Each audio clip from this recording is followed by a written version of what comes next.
चलिएगा दोस्तों, तो अब यहाँ पे हम बात करेंगे जो हमारा टॉपिक चल रहा है फर्स्ट कार्नेटिक वॉर। ठीक है, अब जो पहला कार्नेटिक वॉर था, अगर हम कार्नेटिक वॉर्स की बात करें तो फ्रांस और अंग्रेजों के बीच में जो युद्ध हो रहे हैं, तो फर्स्ट कार्नेटिक वॉर हमने डिस्कस किया अभी। और ये जो फर्स्ट कार्नेटिक वॉर है, अब हम इसके रिजल्ट्स की अगर बात करें, इसके परिणाम की अगर बात करें, या हम इनके इसके जो इम्पोर्टेंस है उनकी बात कर लेते हैं। ठीक है,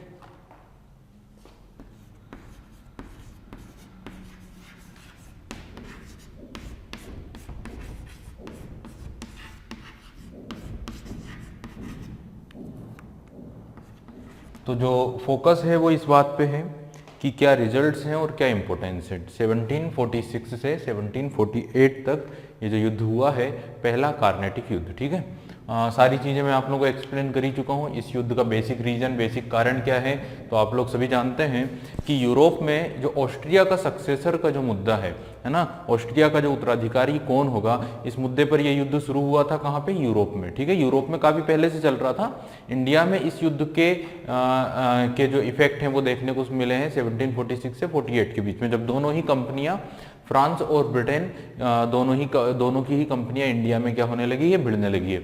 अब देखिए यहाँ पे कंडीशंस धीरे धीरे हुई हैं, जो मैंने आप लोगों को बताया किस तरह से 45 में। अच्छा, उसके पहले ये दोनों कंपनियों के जो गवर्नर्स थे, मद्रास में ब्रिटिश गवर्नर और पौंडीचेरी में जो फ्रांसीसी गवर्नर थे, ठीक है, ये दोनों मिलने जाते हैं किससे? नवाब अनवरुद्दीन से, जो कर्नाटक के नवाब हैं, और उनको एश्योर्ड करते हैं कि हम कभी भी युद्ध नहीं करेंगे, हम शांति से ही यहाँ पे रहने वाले हैं। बट क्या होता है 45 में कि अंग्रेजों के द्वारा फ्रांसीसी नेवी के ऊपर हमला कर दिया जाता है। उसके बाद जो डुप्ले कर्नाटक फ्रांस के नवाब थे, वो काफ़ी एंगर हो जाते हैं, काफ़ी गुस्से में आ जाते हैं, और वो नवाब अनवरुद्दीन से मिलने जाते हैं और उनसे ये कहते हैं कि नाउ वी अटैक ऑन फ्रांसीसी, now we attack on Britishers and captured Madras. तो अब हम अंग्रेजों पर हमला करेंगे और मद्रास को कैप्चर करने वाले हैं। ठीक है, और मद्रास को कैप्चर कर कर हम आपको लौटा देंगे। ठीक है, अनवरुद्दीन को इस बात में कोई भी प्रॉब्लम नहीं थी और वो इस बात से काफ़ी खुश हुआ कि उसे मद्रास मिल जाएगा। ठीक है, तो यहाँ पर ये सारी चीज़ें हुई, लेकिन साथ ही ये कहा गया कि जब हम अंग्रेजों पर हमला करेंगे तब आप यहाँ पे शांत रहेंगे, अंग्रेजों की हेल्प नहीं करेंगे। ठीक है, क्योंकि अनवरुद्दीन अंग्रेजों का ही क्या था? सपोर्टर था, और अंग्रेज अनवरुद्दीन के सपोर्टर थे। लेकिन ये फ्रांसीसियों की डील हो जाती है अनवरुद्दीन के साथ। अभी क्या होता है कि जब ये हमला करते हैं मद्रास पर और मद्रास को कैप्चर कर लेते हैं, और कैप्चर कर लेने के बाद वहाँ के जितने भी अंग्रेज थे उन सभी को कैद कर लेते हैं। ठीक है, हालांकि एक व्यक्ति यहाँ से कैद से निकलकर आज़ाद होने में सफल हो जाता है, जिसका नाम है रॉबर्ट क्लाइव। और रॉबर्ट क्लाइव वहाँ से निकलकर कहाँ जाता है? फोर्ट सेंट डेविस में, ठीक है, जो कुडालोर में है, मद्रास के ही पास 120 किलोमीटर के अप्रोक्स, वहाँ पर चला जाता है। अब इन्होंने मद्रास को कैप्चर तो कर लिया, लेकिन जब अनवरुद्दीन ने मद्रास की डिमांड की तो उन्होंने अनवरुद्दीन को मद्रास देने से मना कर दिया। ठीक है, इससे अनवरुद्दीन काफी एंगर में आया, गुस्से में आया, और अनवरुद्दीन ने हमला किया किस पर?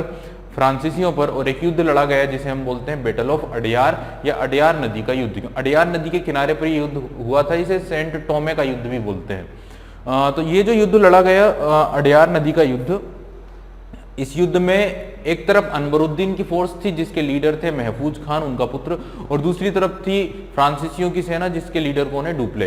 तो लगभग 300 फोर्सेस थी फ्रांसीसियों के पास और 10,000 फोर्स थी अनवरुद्दीन की या कर्नाटक की फोर्स, जिसे इजीली हरा दिया है किसने? फ्रांसीसी सेना ने। तो ये एक चीज हमें पता चलती है कि उस समय की यूरोपियन फोर्स कितनी ट्रेंड थी, कितनी स्ट्रेंथफुल थी, और उस समय की इंडियन फोर्स कितनी ज्यादा वीक थी और कितनी ज्यादा अनस्किल्ड फोर्स थी। ठीक है, तो ये चीजें हमको क्लियर हो जाती है, जिसमें इजीली हरा दिया जाता है कर्नाटक की फोर्स को फ्रांस की सेना के द्वारा। इस तरह से ये जो फर्स्ट कार्नेटिक वॉर है ये हमने डिस्कस किया। हालांकि फिर क्या होता है कि जो क्लाइव है वो पुनः से धीरे धीरे क्या करता है कि मद्रास को कैप्चर करने लग जाते हैं। ठीक है, तो मद्रास पुनः अंग्रेज लोग कैप्चर कर लेते हैं। उस दौरान जब ये मद्रास को कैप्चर कर लेते हैं, उस दौरान ये लोग भिड़ रहे होते हैं किसके साथ? कर्नाटक के नवाब के साथ। और इसी दौरान क्या होता है कि यूरोप से ये खबर मिल जाती है कि फर्स्ट कार्नेटिक वॉर, कि जो ऑस्ट्रिया का सक्सेसर वाला जो मुद्दा है वो सॉल्व हो चुका है, और अब वहां पर एक संधि हो चुकी होती है, जिस संधि को हम बोलते हैं एक्सला-सापल। तो एक्सला-सापल की संधि हो जाती है और यूरोप में इन दोनों के बीच में शांति बन जाती है। और जब यूरोप में शांति बन जाती है तो यहाँ पर भी ये लोग शांत हो जाते हैं और यहाँ पर भी इस युद्ध को बंद कर देते हैं। ठीक है, और इस संधि का रिजल्ट ये होता है कि पूरी तरह से ये मद्रास को पुनः किसे लौटा देते हैं, अंग्रेजों को। हालांकि अंग्रेज कैप्चर कर चुके थे बहुत बड़ा हिस्सा, लेकिन जो कुछ भी हिस्सा अभी फ्रांसीसियों के पास था वो हिस्सा भी ये किसे लौटा देते हैं, अंग्रेजों को। ठीक है, तो इस तरह से स्थिति वापस वैसे की वैसी ही बन जाती है। यानी कि कोई भी अगर देखा जाए तो पहला ही पॉइंट आप लोग क्या समझेंगे, कोई भी पॉलिटिकली यहाँ पे कोई भी इफेक्ट नहीं हुआ है किस युद्ध का, आपके फर्स्ट कार्नेटिक वॉर का। तो पहला पॉइंट ये होगा कि no effect on Indian politics, Bharat की राजनीति में कोई भी असर नहीं पड़ रहा है, कोई भी प्रभाव नहीं पड़ा है किसका, फर्स्ट कार्नेटिक वॉर का। तो पहला पॉइंट आप लोग ये समझ गए हैं कि there was no effect on Indian politics, भारतीय राजनीति पर इस युद्ध का कोई भी प्रभाव नहीं पड़ा है, क्योंकि जो जहां पर है वो वहीं पर है। कर्नाटक के नवाब अभी भी अनवरुद्दीन है और हैदराबाद के नवाब अभी भी निजाम अभी भी कौन है, नासिर जंग है। तो कोई प्रॉब्लम ही नहीं है। ठीक है, और यहाँ पे अगर बात की जाए तो ब्रिटिशर्स अपनी स्थिति पे हैं और फ्रांसीसी अपनी स्थिति पे हैं। सेकेंड पॉइंट की अगर बात की जाए तो पहला पॉइंट क्या है, no effect on Indian politics.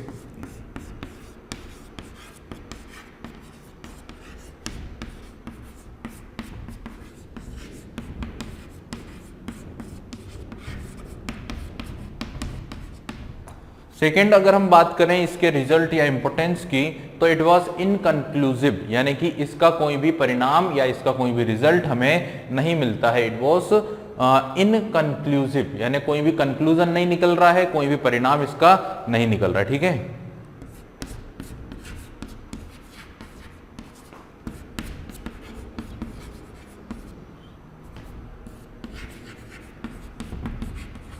बिना परिणाम का ये युद्ध हुआ है। इट वॉज इनकंक्लूसिव, कोई भी रिजल्ट इस युद्ध का नहीं मिल रहा। ठीक है, अब तीसरी बात, जब ये युद्ध लड़ा गया बैटल ऑफ अडयार या अडयार नदी का युद्ध, या जिसे सेंट टोमे का युद्ध भी कहा जाता है, इस युद्ध के बाद हमें पता चलता है वीकनेस, किसकी वीकनेस, सॉरी, इस युद्ध के साथ हमें पता चलता है एक तो इंडियन फोर्स की वीकनेस भी पता चलती है और इंडियन रूलर्स की वीकनेस भी इस युद्ध से, टोटल जो ओवरऑल युद्ध हुआ उससे पता चलती है इंडियन रूलर्स की वीकनेस। क्योंकि यहाँ पे ना एक प्रकार से माउल्ड किया गया है किसे, इंडियन रूलर्स को। जैसे अनवरुद्दीन को, है ना, अनवरुद्दीन की जो बात है उसे पूरी तरह से, उसकी जो हिदायत थी उसे नहीं माना गया है।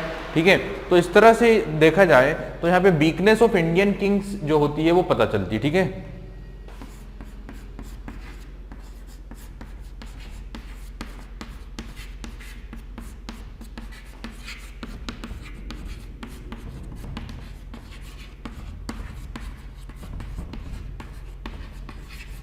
Weakness of Indian Kings exposed, तो इंडियन रूलर्स की जो कमजोरी है वो यहाँ पे दिखाई देना लग जाती है।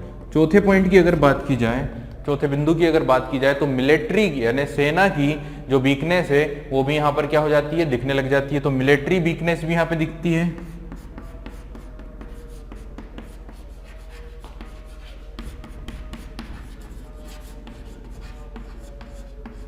इंडियन मिलिट्री वीकनेस यहाँ पर साफ तौर पे दिखाई देना शुरू हो जाती है। और इसके बाद यूरोपियंस को ना काफी हिम्मत मिलती है और वो लोग अब ये समझ गए हैं कि इंडियंस को इजीली क्या किया जा सकता है, इंडियन फोर्सेस को इजीली हराया जा सकता है ना। क्योंकि 10,000 की सेना को 300 फ्रांसीसियों की सेना ने क्या कर दिया था, पराजित कर दिया था बैटल ऑफ अडयार में।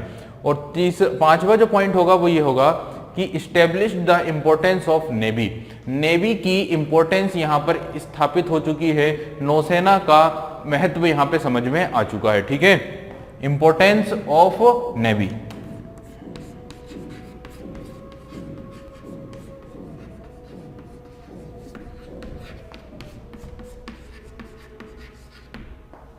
अभी इन लोगों को यह समझ में आ चुका है, इंडियन रूलर्स को, कि हमें नेवी को क्या करना चाहिए, स्टेब्लिश करना चाहिए।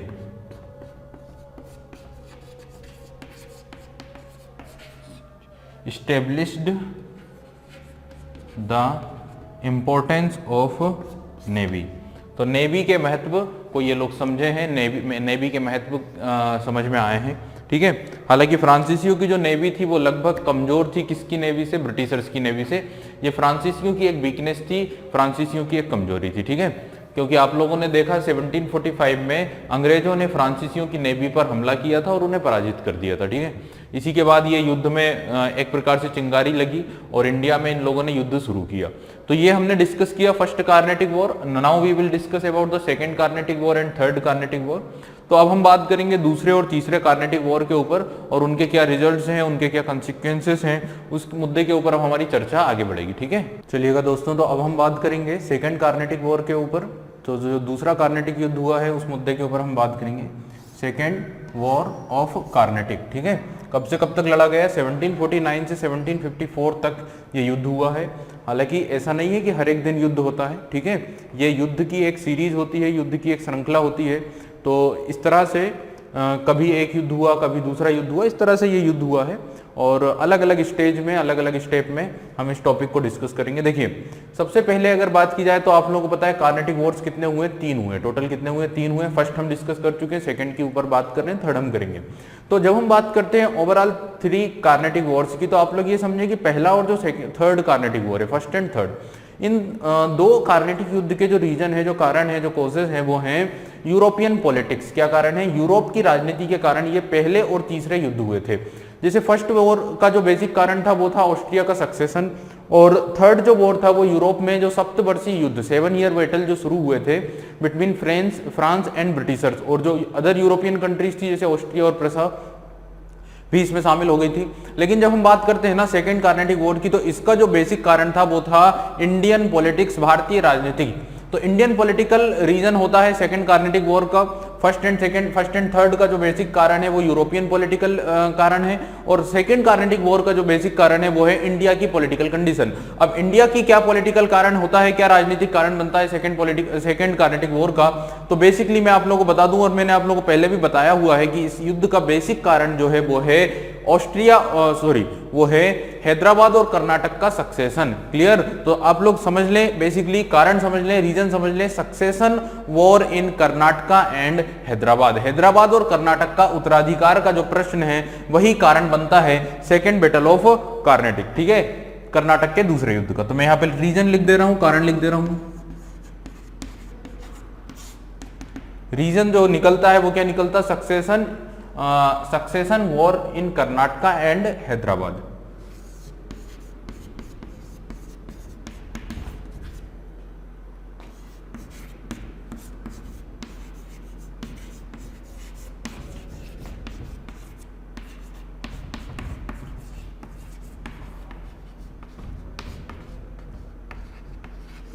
तो ये चीज आप लोग समझ गए हैं। इस युद्ध का बेसिक कारण है उत्तराधिकार का प्रश्न कर्नाटका और हैदराबाद का। कोई कर्नाटक और हैदराबाद में आपस में युद्ध नहीं हुआ है। इन दोनों के सक्सेसर्स हैं, उत्तराधिकारी हैं। जैसे कर्नाटक के जो नवाब चल रहे हैं वो चल रहे हैं नवाब अनवरुद्दीन, और एक जो दूसरा पर्सन है, एक दूसरा जो व्यक्ति निकल कर आता है जिसका नाम है चंदा साहिब। ठीक है, तो ये 2 लोगों के बीच में युद्ध होना है। 2 लोगों में आपस में प्रतिद्वंदिता है कर्नाटक का नवाब बनने के लिए। और दूसरा आता है हैदराबाद में जो निजाम है हैदराबाद में, वो है आपके निजाम उल मुल्क के पुत्र यानी नासिर जंग। तो नासिर जंग वहां के निजाम बने हुए हैं। तो जैसे यहाँ पे अनवरुद्दीन है, वहां पे हैदराबाद में कौन है? नासिर जंग है। लेकिन नासिर जंग के सामने जो एक व्यक्ति खड़ा होता है वो होता है मुजफ्फर जंग, जो उसी की बहन का क्या है? पुत्र है। ठीक है, यानी कि निजाम उल मुल्क की पुत्री का पुत्र आ जाता है मुजफ्फर जंग। तो नासिर जंग और मुजफ्फर जंग में युद्ध होगा, और यहाँ पे चंदा साहिब और अनवरुद्दीन में युद्ध होगा। ठीक है, और यहीं पर क्या करते हैं, यहीं पर जो यूरोपियन पावर्स हैं, इट मींस ब्रिटेन और फ्रांस के लोग एक दूसरे को क्या करते हैं? सपोर्ट करते हैं। ठीक है, एक दूसरे को मतलब कि कर्नाटक में ये सपोर्ट करते हैं किसे? अनवरुद्दीन को। अंग्रेज लोग सपोर्ट करते हैं कर्नाटक में किसे? अनवरुद्दीन को। और हैदराबाद में सपोर्ट करते हैं नासिर जंग को। वहीं फ्रांसीसियों की बात की जाए तो कर्नाटक में ये लोग हेल्प करते हैं किसको? चंदा साहिब को। और हैदराबाद में हेल्प करते हैं किसे? मुजफ्फर जंग को। तो ये इस तरह से यूरोपियन फोर्स जो है वो इंडियन रूलर्स को एक दूसरे के खिलाफ सपोर्ट करते हैं, और साथ ही एक दूसरे ब्रिटेन और फ्रांस भी आपस में क्या करते हैं? लड़ लेते हैं। तो इसी मुद्दे पर इन दोनों यूरोपियन पावर्स में भी युद्ध हो जाता है, और इंडियन फोर्सेस भी या इंडियन रूलर्स तो आपस में लड़ ही रहे हैं। ठीक है, तो आप लोगों को बेसिकली कारण समझ में आ गया है, बेसिकली रीजन समझ में आ गया है। अब हम यहाँ पे बात कर लेते हैं कि वॉर्स किस किस के बीच में हुआ है, युद्ध किस किस के बीच में हुआ है। ठीक है, तो युद्ध में 2 नाम मैं आप लोगों को लिख देता हूं यहाँ पे। पहला नाम है कर्नाटका और दूसरा नाम है हैदराबाद।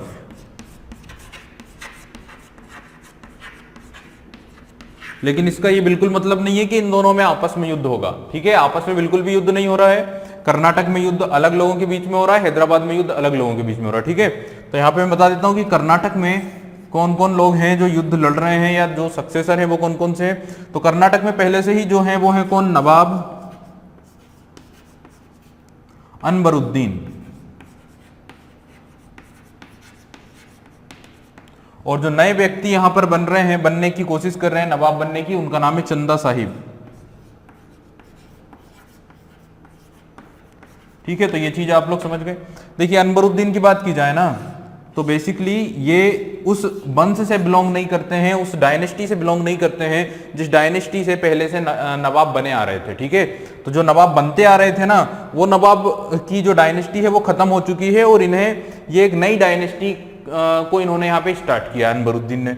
और चंदा साहिब उस डायनेस्टी से बिलोंग करते हैं, इसीलिए ये एक्चुअल सक्सेसर अपने आप को मानते हैं, ये वास्तविक सक्सेसर अपने आप को मानते हैं, क्योंकि उस वंश से संबंधित थे जिस वंश ने कर्नाटक राजवंश की स्थापना करी थी, ठीक है। और वो टॉपिक भी हम डिस्कस कर चुके हैं कर्नाटक वाले टॉपिक में, लेक्चर नंबर जो 2 हमने डिस्कस किया था, जिसमें हमने 18वीं सेंचुरी की इंडिया की पॉलिटिकल कंडीशन डिस्कस की थी। उसी में सबसे लास्ट टॉपिक आता है कर्नाटक का, ठीक है।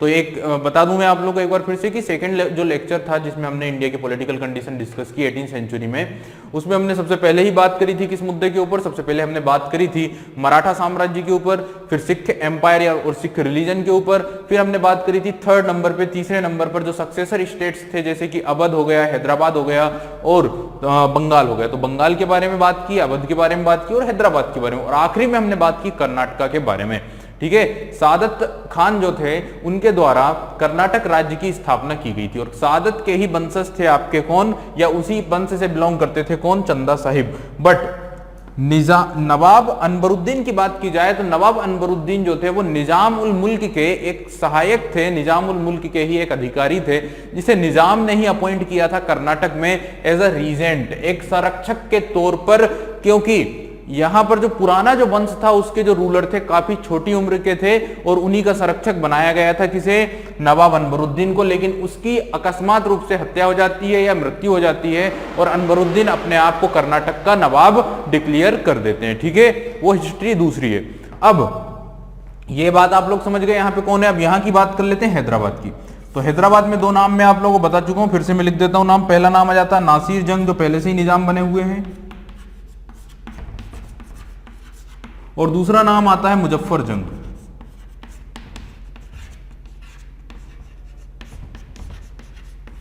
जो निजाम बनना चाहता है, ठीक है।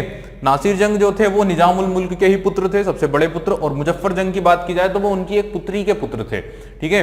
हालांकि यहाँ पे ये तो पहले से निजाम है और ये अब बनना चाह रहे हैं मुजफ्फर जंग।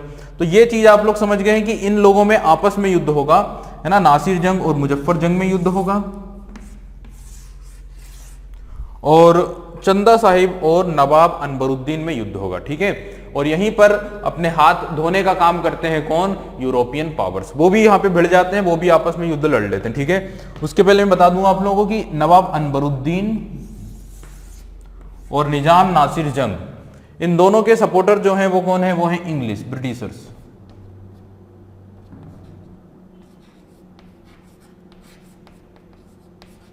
अंग्रेज लोग किसको सपोर्ट कर रहे हैं, तो ये लोग अनबरुद्दीन कर्नाटक में और नासिर जंग हैदराबाद में सपोर्ट कर रहे हैं, ठीक है।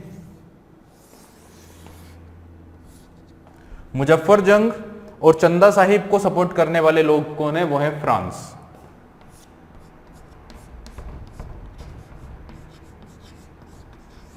फ्रांस की जो ईस्ट इंडिया कंपनी है वो सपोर्ट कर रही है चंदा साहिब को और मुजफ्फर जंग को। तो इजीली मैंने आप लोगों को ये बात बता दी कि कौन किसको सपोर्ट कर रहा है, कौन किसका सहायक है। अब जब हम इस युद्ध को डिस्कस करेंगे उसके पहले आप लोग 3 स्थानों को समझ लें, 3 जगहों को समझ लें जिनका हम यहाँ पे डिस्कस करेंगे, जिनका नाम हम बार बार यूज करेंगे।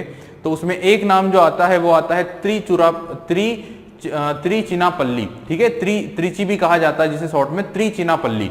त्रिचिनापल्ली आज के समय तमिलनाडु में आता है और उस समय की पॉलिटिकल कंडीशन में इसका भी एक इंपॉर्टेंस था, त्रिचिनापल्ली, ठीक है। दूसरा नाम आता है अर्काट। अर्काट की अगर बात की जाए तो Arcot is the capital of Karnataka that time. Karnataka जो राजवंश था, जो साम्राज्य था, उसकी कैपिटल कौन हुआ करती थी, अर्काट, ठीक है। तो अर्काट क्या थी, कैपिटल थी। हालांकि अर्काट जो है वो आज के टाइम पर आता है तमिलनाडु में, ठीक है। अर्काट आज के समय कहां पर आता है, तमिलनाडु में। उस समय अर्काट कैपिटल थी कर्नाटका की, ठीक है। और एक नाम जो आपको ध्यान में रखना है वो है हैदराबाद, ठीक है। हैदराबाद तो आप लोग जानते ही हैं, आज के समय हैदराबाद जो है वो कैपिटल है किसकी, आपके तेलंगाना राज्य की। और पहले आंध्र प्रदेश की थी। आंध्र प्रदेश डिवाइड हो गया दो पार्ट में, एक आंध्र प्रदेश और एक तेलंगाना बन गया, सीमांध्र भी बोलते हैं आंध्र प्रदेश को। तो ये चीज आप लोगों को क्लियर हो गई होगी। 3 सिटी के नाम बताएं, एक तिरुचिरापल्ली जिसे त्रिची कहा जाता तमिलनाडु में, एक अर्काट जो आज के समय भी तमिलनाडु में है, उस समय कर्नाटक की कैपिटल थी, और एक नाम जो मैंने आप लोगों को बताया है वो है हैदराबाद। हैदराबाद आप लोग सभी जानते हैं, ठीक है। तो हम डिस्कस करेंगे इस सेकेंड कार्नेटिक वॉर की, और यहाँ पे जो जो इवेंट्स हुए हैं ना, उन इवेंट्स के ऊपर एक एक करके हम यहाँ पे चर्चा करना शुरू करते हैं, ठीक है। तो 3 इंपॉर्टेंट इवेंट्स हैं जो यहाँ पर होंगे, उनके ऊपर हम यहाँ पे बात करेंगे। देखिए, तो यहाँ पे सबसे पहला जो मुद्दा है वो है सेकेंड वॉर ऑफ कार्नेटिक में कि क्या क्या इवेंट्स हुए हैं, क्या इंपॉर्टेंट इवेंट्स हुए हैं। तो मैं आप लोगों को पहले इवेंट्स बता देता हूँ, और ध्यान से समझिएगा कि 3 इंपॉर्टेंट इवेंट्स हैं जो इस युद्ध से रिलेटेड होंगे। सबसे पहला जो इवेंट होगा वो होगा बैटल ऑफ अंबर, अंबर का युद्ध।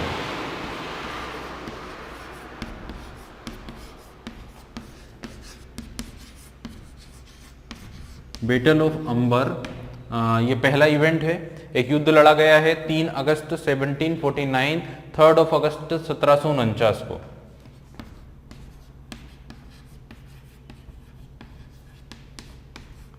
जिस तरह फर्स्ट कार्नेटिक वॉर में बैटल ऑफ अडयार एक इंपॉर्टेंट युद्ध था, जिसे बैटल ऑफ थोम्बे भी कहा जाता है ना, या बैटल ऑफ अडयार के नाम से ही ध्यान रखिएगा। तो वो एक इंपॉर्टेंट घटना थी फर्स्ट बैटल ऑफ कर्नाटक की। सेकेंड बैटल ऑफ कर्नाटक में 3 इवेंट्स हैं, जिसमें सबसे इंपॉर्टेंट इवेंट है बैटल ऑफ अंबर का युद्ध, ठीक है। सेकेंड जो इवेंट है वो ये है कि नासिर जंग और मुजफ्फर जंग के बीच में एक युद्ध होता है, ठीक है। बैटल बिटवीन नासिर जंग एंड मुजफ्फर जंग, जो 1750 में लड़ा जाता है। और इसमें क्या होता है, नासिर जंग की हार हो जाती है और मुजफ्फर जंग जीत जाता है। और तीसरी जो घटना होती है उसे हम बोलते हैं अर्काट का घेरा लगाना। अर्काट को क्या किया जाता है, घेर लिया जाता है चारों ओर से। अर्काट अभी बताया, Arcot is the capital of Karnataka that time. तो उसे घेर लिया जाता है चारों ओर से बाय द रॉबर्ट क्लाइव। तो रॉबर्ट क्लाइव या अंग्रेजों की जो सेना थी, उन्होंने क्या किया, अर्काट को चारों ओर से घेर लिया। और उस समय फ्रांसीसी जो थे वो अपना फोकस लगाए हुए थे किस ओर, त्रिचिनापल्ली की ओर। तो त्रिचिनापल्ली की ओर फोकस थे फ्रांसीसी। उसी दौरान अंग्रेजों ने घेर लिया था किसे, अर्काट को। तो ये 3 घटनाएं हैं जो आप लोगों को समझना है, जो इंपॉर्टेंट है during the second battle of Carnatic. Carnatic युद्ध की दूसरे कार्नेटिक युद्ध की 3 इंपॉर्टेंट घटनाएं बता चुका हूं। Battle of Amber first, second है मुजफ्फर जंग और नासिर जंग के बीच में युद्ध, और तीसरी घटना जो है वो है अर्काट का घेरा डालना, ठीक है। ये युद्ध किस किस के बीच में हुआ है इसकी बात कर लेते हैं। बैटल ऑफ अंबेर किस किस के बीच में लड़ा गया था, तो इसमें है सबसे पहले डुप्ले।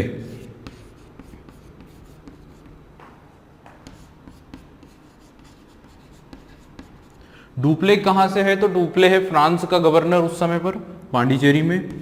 दूसरा नाम जो आता है वो आता है आपके चंदा साहिब का, क्योंकि आप लोगों को पता है कि फ्रांस किसको सपोर्ट कर रहा था, फ्रांस सपोर्ट कर रहा था चंदा साहिब को।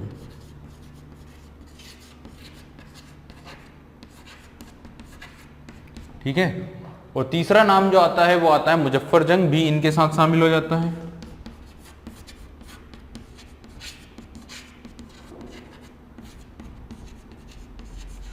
इन तीनों की यूनाइटेड फोर्स होती है, एक संयुक्त सेना होती है। फ्रांसीसियों में डुप्ले हेल्प कर रहा है, हैदराबाद से मुजफ्फर जंग हेल्प कर रहा है, और कर्नाटका का जो नवाब है वो है चंदा साहिब। ठीक है। तो इन लोगों की एक कंबाइंड फोर्स, यूनाइटेड फोर्स है। और एक तरफ है कर्नाटक के नवाब जिनका नाम है अनबरुद्दीन।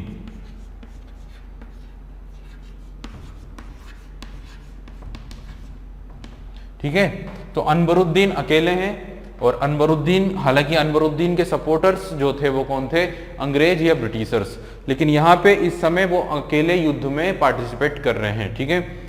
अब एक तरफ अनबरुद्दीन है और एक तरफ है कंबाइंड फोर्स, जिसमें फ्रांस की ओर से डुप्ले है, चंदा साहिब कर्नाटक का जो नवाब बनना चाह रहा है, और मुजफ्फर जंग जो हैदराबाद का निजाम बनना चाह रहा है, अभी बना नहीं है।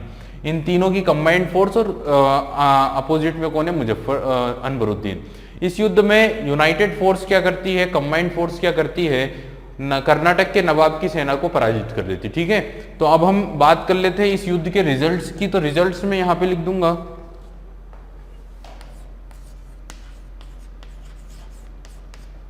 सेकेंड कार्नेटिक वॉर के क्या रिजल्ट्स हुए हैं। सेकेंड कार्नेटिक वॉर में जो पहली घटना आती है बैटल ऑफ अम्बेर, इसके क्या रिजल्ट्स हुए हैं। तो पहला जो पॉइंट है वो ये निकल कर आएगा कि the United force, the victory of France and the United army, किसकी विक्ट्री होती है, फ्रांस और जो संयुक्त सेना है उसकी विजय होती है। ठीक है, the victory of France and the United army.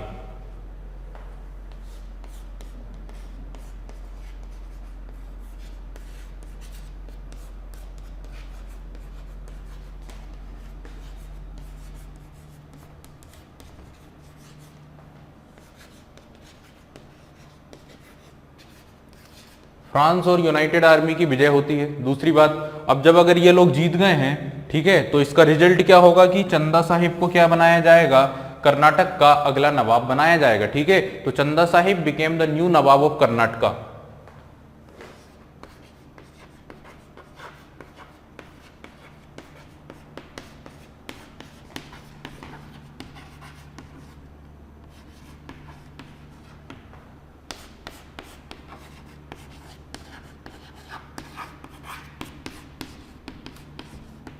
तो ये एक चीज आप लोग समझ लें कि कर्नाटक के नए नवाब के रूप में किसे नियुक्त किया गया है, चंदा साहिब को। तीसरे नंबर पे अगर बात की जाए, तीसरा जो रिजल्ट आप लोगों को देखने को मिलता है, तीसरा जो पॉइंट आप लोगों को देखने को मिलता है वो ये है कि अनवरुद्दीन का जो पुत्र था, देखिए अनवरुद्दीन की डेथ हो जाती है। तो एक पॉइंट ये भी समझ लें कि डेथ हो गई है किसकी, इस युद्ध में लड़ते हुए मारा जाता है अनवरुद्दीन।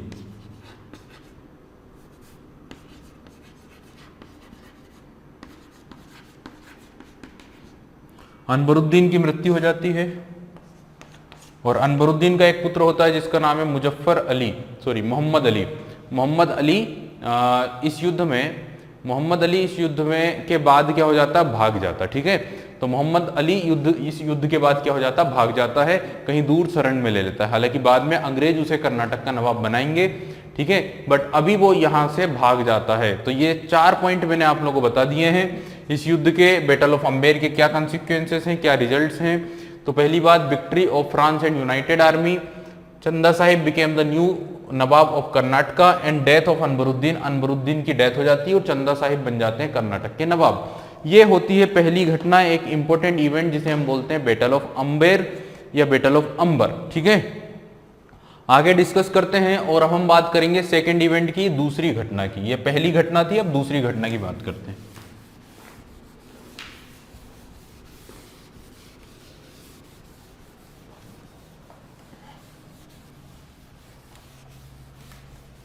इसी युद्ध के दौरान जो दूसरी घटना होगी वो होगी अ कॉन्फ्लिक्ट बिटवीन नासिर जंग एंड मुजफ्फर जंग। तो दूसरी घटना में हम यहां पे नाम लिखेंगे नासिर जंग वर्सेस मुजफ्फर जंग।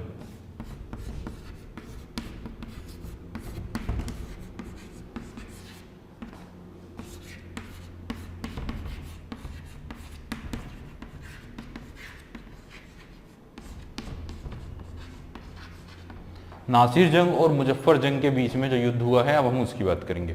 और ये युद्ध हुआ है 1750 में।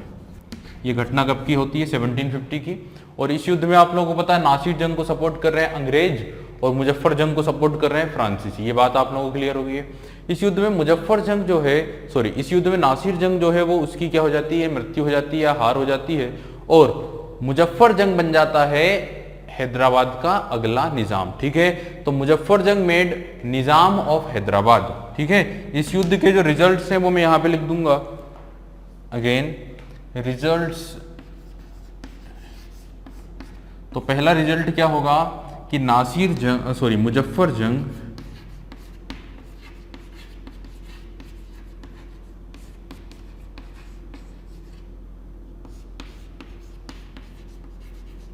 became न्यू निजाम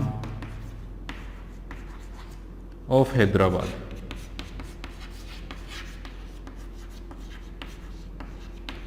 नासिर जंग को हैदराबाद का नया निजाम बनाया गया, ठीक है। और मुजफ्फर जंग को, यानी यहाँ पे ये गड़बड़ी मैंने बोल दिया, तो मुजफ्फर जंग को क्या बनाया गया, नया निजाम बनाया गया है, किसके सपोर्ट से, फ्रांसीसियों के सपोर्ट से।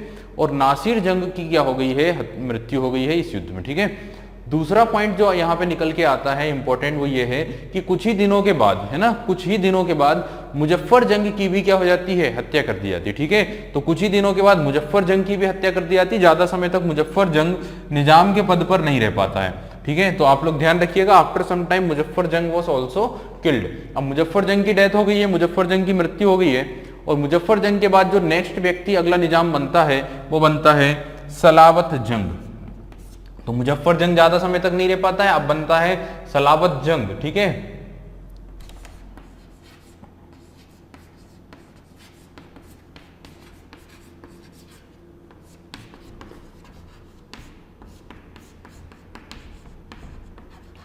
हैदराबाद का नेक्स्ट निजाम कौन बनेगा, सलावत जंग, ठीक है।